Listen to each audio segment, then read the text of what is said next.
Hello everyone, welcome to vision JRF. सबसे पहले तो आप सभी को प्यार भरा नमस्कार। Good evening everyone. सो क्या हालचाल सबके, कैसे हैं आप सब लोग। दोस्तों, आप सभी को पता है होगा कि आंसर की आ चुकी है। आपने जो क्वेश्चन पेपर है आंसर की है, ऑफिशियल आंसर की से मैच भी कर लिया होगा और ऑलमोस्ट सब लोगों को आइडिया भी लग चुका होगा कि कितना आपका स्कोर बन रहा है। लेकिन एक जो डाउट है जो लगातार बच्चों का आ रहा है कि सर कौन कौन से क्वेश्चन हैं जिस पर हम ऑब्जेक्शन लगा सकते हैं या जिस पर हम आपत्ति लगा सकते हैं। तो आज के सेशन में दोस्तों हम डिस्कस करेंगे कि ऐसे कौन कौन से आपके प्रश्न हैं जिस पर आप आपत्ति लगा सकते हैं, कौन कौन से क्वेश्चन हैं जिनको हम चैलेंज कर सकते हैं। ये सेशन थोड़ा सा लेट हो गया, लेकिन इसमें आपको बहुत सारी चीज़ें हैं जो आपको मिलेंगी विद प्रूफ। मैं आपको बहुत सारी चीज़ें हैं जो बताने वाला हूं और कुछ ऐसे सवाल भी हैं जिनके ऊपर बच्चों को कन्फ्यूजन है कि सर इस पे हमको ऑब्जेक्शन लगाना चाहिए या नहीं लगाना चाहिए, तो उनको भी मैं क्लैरिफाई करूंगा। कुछ क्वेश्चन है जिसपे स्टूडेंट नहीं लगाना चाहिए फिर भी वो बोल रहे हैं कि सर लगाना चाहिए। तो हम डिस्कस करते हैं। आज का सेशन बहुत इंपॉर्टेंट सेशन है, इसको आप सब लोग लास्ट तक देखेंगे तब आपको बेनिफिट मिलेगा। और इसमें मैं शिफ्ट 1 प्लस शिफ्ट 2 दोनों शिफ्ट के जो आपके क्वेश्चन हैं, दोनों शिफ्ट के आपके जो प्रश्न हैं उनके बारे में आपसे डिस्कस करने वाला हूं। चलिए तो शुरू करते हैं सेशन को। ठीक है, एक बार आप सब लोग थोड़ा सा शेयर कर देंगे तो बाकी लोग भी हमसे जुड़ पाएंगे।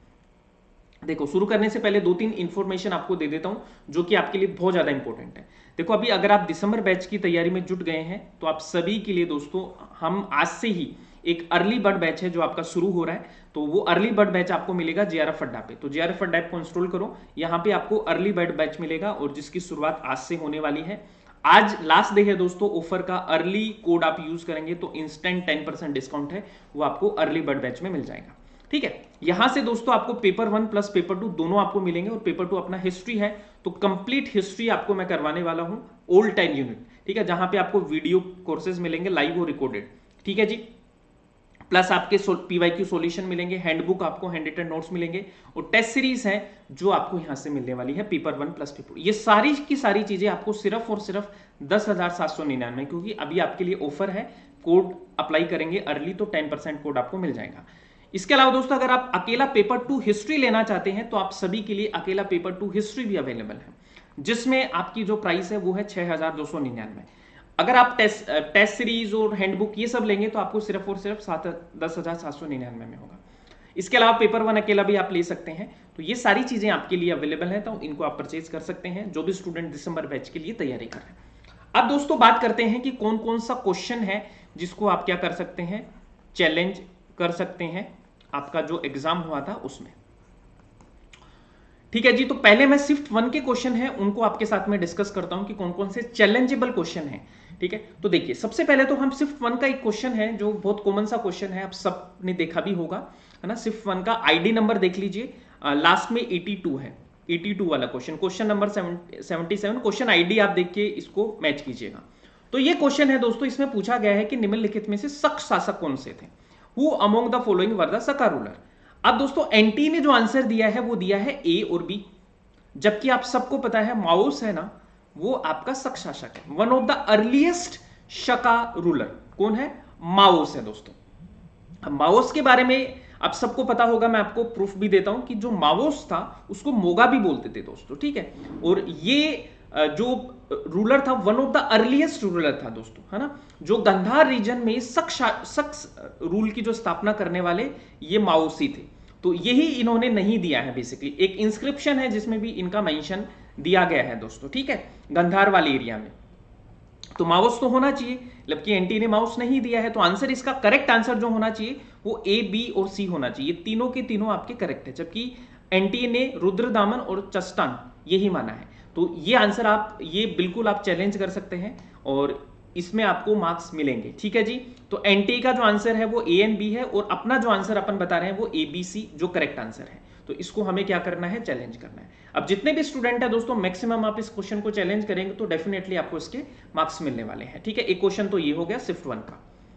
उसके बाद में दूसरा क्वेश्चन आप देखेंगे, जो काफी स्टूडेंट हैं जो बोल रहे हैं कि सर इसको ये गलत है, हमने सही किया था, लेकिन ये क्वेश्चन आपका चैलेंज नहीं होगा गाइस। जो आपका डलहौजी वाला था, मॉडर्न हिस्ट्री का जो सवाल था, ठीक है, मॉडर्न हिस्ट्री का जो आपका जो सवाल है इसको आप चैलेंज नहीं कर सकते हैं।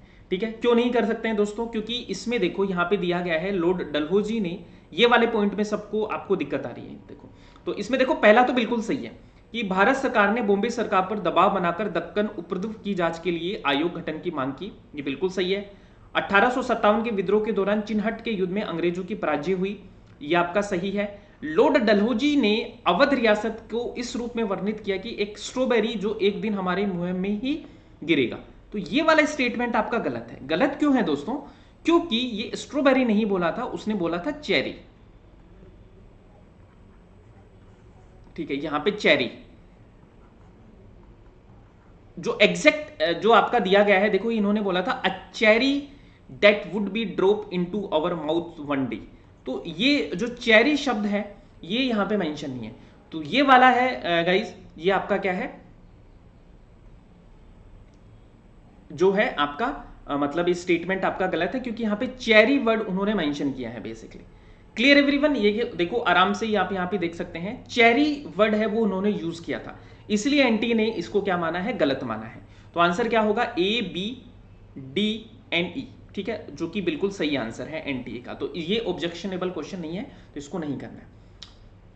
इसके बाद में दोस्तों एक क्वेश्चन है जो आपका आईडी नंबर देख लिए 24 है ना, इसको आप चैलेंज कर सकते हैं। इसको चैलेंज इसलिए कर सकते हैं, एनटीए ने इसका आंसर माना है 4, जबकि आप यहां देख सकते हैं कि बाबर ने भारत में दासों का उल्लेख नहीं किया है, जबकि जो बाबरनामा है, ठीक है, उनकी जो ऑटोबायोग्राफी है उसमें उन्होंने बोला है स्लेव्स के बारे में उन्होंने जिक्र किया है।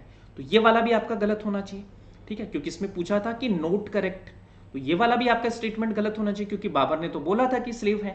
बाकी पहला ठीक है, तीसरा जो ठीक है आपका, तो इन्होंने चौथा माना है गाइस। ठीक है, तो दूसरा वाला है वो भी आपका गलत है। तो यहां पे जो आंसर है ये आपको इसमें चैलेंज कर सकते हैं गाइस। अब दोस्तों सिर्फ 2 में कुछ क्वेश्चन है, और भी देखो बहुत सारे स्टूडेंट ने क्वेश्चन भेजे हैं, लेकिन वो चैलेंज नहीं हो सकते थे, इसलिए मैंने इंक्लूड नहीं किया है। अब सिर्फ 2 के कुछ क्वेश्चन देख लेते हैं। देखो यहाँ पे ये क्वेश्चन है 548 वाला है ना, शिफ्ट सेकंड का क्वेश्चन। ये भी दोस्तों चैलेंज होने वाला क्वेश्चन नहीं है, काफी स्टूडेंट बोल रहे कि ये चैलेंज होगा। देखो रूमनदेही जो इंस्क्रिप्शन है दोस्तों, है ना, इसके बारे में सवाल आपसे पूछा गया है। तो यहां पे आप देखेंगे कि which of the following statement are correct. तो देखो यहां पे आप देखेंगे तो एनटी ने आंसर माना है बी, डी और ई। ठीक है, बी, डी और ई। अब देखो काफी स्टूडेंट बोल रहे कि सी आंसर भी सही है। देखो सी आंसर इसलिए सही नहीं है क्योंकि वो लुम्बिनी के लिए गए थे दोस्तों, है ना। इस इंस्क्रिप्शन में बोध गया नहीं बोला गया, इसमें लुम्बिनी बोला गया है गाइस। ठीक है, बोध गया नहीं बोला, लुम्बिनी बोला गया, इसलिए आंसर आपका ये सी वाला ऑप्शन है, ये आपका गलत है। तो आंसर इसका बिल्कुल सही है, तो ये भी चैलेंज होने वाला नहीं है। तो आंसर इसका क्या होगा, बी, डी एंड ई ही होगा। Clear everyone? तो ये आप बिल्कुल कंफ्यूजन क्लियर कर लीजिए। अब यहां पे देखो इस क्वेश्चन आपका है क्वेश्चन नंबर 6 है, आईडी है 551। इसमें देखो orientation of India's export trade in Asia change in a perceptible way in 18th century. 18वीं शताब्दी में एशिया में भारत निर्यात का अभिमुखीकरण प्रत्यक्ष तरीकों से प्रभावित हुआ। अब इसमें जो एनटी ने आंसर माना है दोस्तों वो बी, सी और ई माना है। ठीक है, 3 आंसर माना गया है। लेकिन यहां पे आप देखेंगे custom record of the Indian administration provided considerable information in this regard. अब भाई जो भारतीय जो प्रशासन है, जो शुल्क प्रतिलेख आपको मिलेंगे, जो गवर्नमेंट के जो आपके कस्टम्स रिकॉर्ड मिलेंगे, उसमें तो आपको ट्रेड की जानकारी मिलेगी ना। तो इसको कैसे गलत किया? तो आंसर देखो तरीके से आपका होना चाहिए था 4, बी, सी, डी एंड ई। ठीक है, तो इस क्वेश्चन को भी आप क्या कर सकते हैं, चैलेंज कर सकते हैं गाइस। उसके बाद में दोस्तों एक क्वेश्चन है आपका, ये क्वेश्चन आईडी है 565। इसमें देखो ब्रिटिश ईस्ट इंडिया कंपनी की ट्रेड पॉलिसी चाइना के साथ में दी गई है। इसमें जो एनटी ने आंसर माना है वो ए, बी और सी माना है। ठीक है, जबकि जो आंसर आपका होना चाहिए था वो डी, बी होना चाहिए था, क्योंकि नो, आंसर आपका क्या होना चाहिए था, ए, बी और सी होना चाहिए था। एनटीए ने इसको क्या माना है, बी, डी, बी, डी को भी कंसीडर किया है। जबकि आप यहां पे देखेंगे British east India company had grown a profitable trade in silk and T in the initial 50 years. जबकि ये रोंग है गाइस, क्योंकि उनको प्रॉफिट नहीं हुआ था, वो लॉस में थे, वो लॉस में थे। तभी तो आप देखेंगे कि बाद में जाके यहां पे आप देखेंगे कि उन्होंने चाइना के साथ जो ट्रेड मोनोपोली थी उसको भी खत्म कर दिया था। बाद में जाके आप देखेंगे पॉलिसीज चेंज की थी, तो वो काफी लॉसेस में थे। तो ये वाला स्टेटमेंट आपका गलत है। तो आंसर इसका ए, बी और सी होना चाहिए। एनटी ने डी को भी सही माना है, जबकि डी आपका क्या है, गलत है। तो आंसर ए, बी और सी। इसको भी आप क्या कर सकते हैं, चैलेंज कर सकते हैं। ठीक है, ये हो गया आपका। और एक क्वेश्चन आपका ये भी है, मुगल आर्किटेक्चर को लेकर था, इसकी आईडी है 552। ये क्वेश्चन भी स्टूडेंट ने भेजा था, इसको भी आप चैलेंज कर सकते हैं। देखो यहाँ पे बाकी तो ठीक है, सारा का सारा कोई दिक्कत नहीं है, लेकिन यहाँ पे देखो Mughal architecture was the exhibition of the arcuate style. Mughal स्थापत्य चापाकार शैली का प्रदर्शन था। ये तो बिल्कुल सही है, क्योंकि आप देखेंगे आर्क्यूएट जो स्टाइल है वो तो मुगल आर्किटेक्चर का प्रोमिनेंट है, वो तो काफी डोमिनेंट रहा है। तो ये ऑप्शन आपका इंक्लूड होना चाहिए था, जबकि एनटी ने इसको इंक्लूड नहीं किया है। एनटी ने ए, बी और डी ही आंसर इसका माना है, यानी 4 आंसर माना है, जबकि ई, बी इसमें शामिल होना चाहिए था। ई बिल्कुल सही ऑप्शन है, तो आप इसको भी देख सकते हैं, ये क्वेश्चन भी चैलेंज होने वाला है। एक क्वेश्चन दोस्तों 587 वाला भी स्टूडेंट का आया है, इसमें आप देखेंगे तो इसमें देखो there are several method of revenue assessment in the Mughal empire. बहुत जनरल स्टेटमेंट है, आराम से आप देख सकते हैं कि सही है।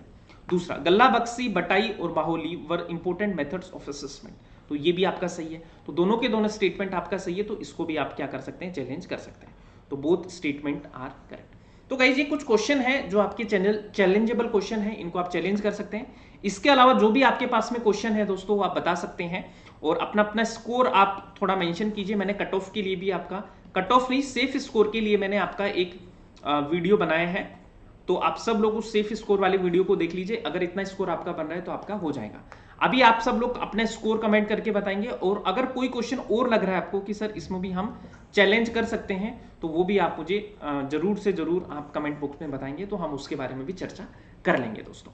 So this is all for today. आज के लिए दोस्तों इतना ही करते हैं, और बाकी चीजें हम नेक्स्ट क्लास में करेंगे।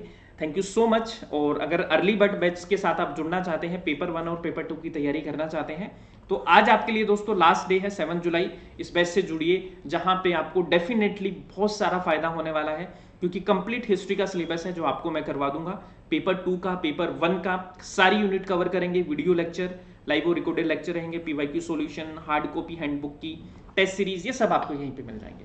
ठीक है, thank you so much. Comment करके जरूर बताना आपका क्या रिव्यू है, स्कोर के बारे में आप बता दीजिएगा। ठीक है, कोई डाउट हो तो पूछ लीजिएगा। अगर आपने चैनल को सब्सक्राइब नहीं किया है तो जल्दी से सब्सक्राइब कर लीजिए, जिससे कि रेगुलर बेसिस पे आपको नोटिफिकेशन है वो मिलते रहे। Bye bye, take care, and once again best of luck to everyone, and keep smiling, keep learning.